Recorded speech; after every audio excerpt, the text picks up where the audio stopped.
এখনকার বিয়েবাড়িগুলোতে তোপসে মাছের ফ্রাই তো দেখাই যায় না, ভেটকি মাছের ফ্রাইটাই বেশি হয়ে থাকে।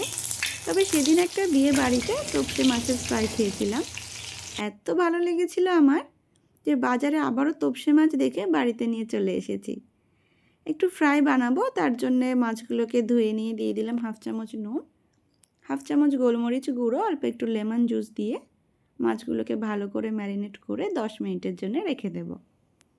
এরপর মিক্সিং জারে দিলাম অর্ধেকটা পেঁয়াজ, একটা কাঁচা লঙ্কা, 3 টুকরো আদা, 3 টুকরো রসুন, অল্প একটু ফ্রেশ ধনে পাতা ও পুদিনা পাতা বেটে নিয়ে মশলাটাকে মাছের মধ্যে দিয়ে আরও 2 থেকে 3 ঘন্টার জন্য ম্যারিনেট করে রেখে দেব।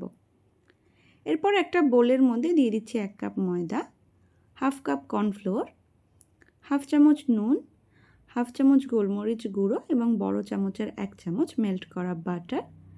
সব শুকনো উপকরণগুলোকে একটু মিশিয়ে নিয়ে অ্যাড করছি একটা ডিম।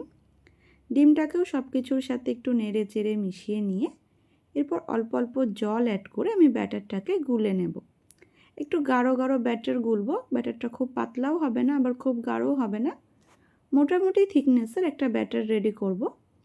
আমি এর মধ্যে বেকিং সোডাটা শুকনো অবস্থায় দিতে ভুলে গেছিলাম, তাই এই অবস্থাতেই অ্যাড করছি, এতে অসুবিধা কিছু হবে না। এরপর অ্যাড করলাম 1 চামচ উষ্ণ গরম তেল।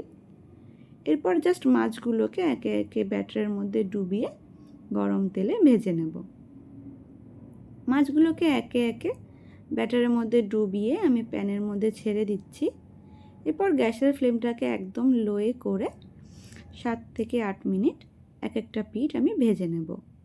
দুটো পিঠই আমি এভাবে 7-8 মিনিট করে ভেজে নিয়েছি। ফ্রাইগুলো একদম গোল্ডেন ব্রাউন হয়ে গেছে। আমার গরম গরম তোপসে মাছের ফ্রাই একদম তৈরি। প্লেটের ওপর টিস্যু দিয়ে মাছগুলোকে টিস্যুর ওপর রেখে একটু তেলটাকে অ্যাবজর্ব করার চেষ্টা করছি আর কি।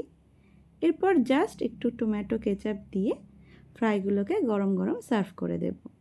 তো ওপর থেকে ক্রিস্পি এবং ভেতর থেকে একদম জুসি একটা তোপসে ফ্রাই বানাতে চাইলে এই রেসিপিটা ট্রাই করে দেখো।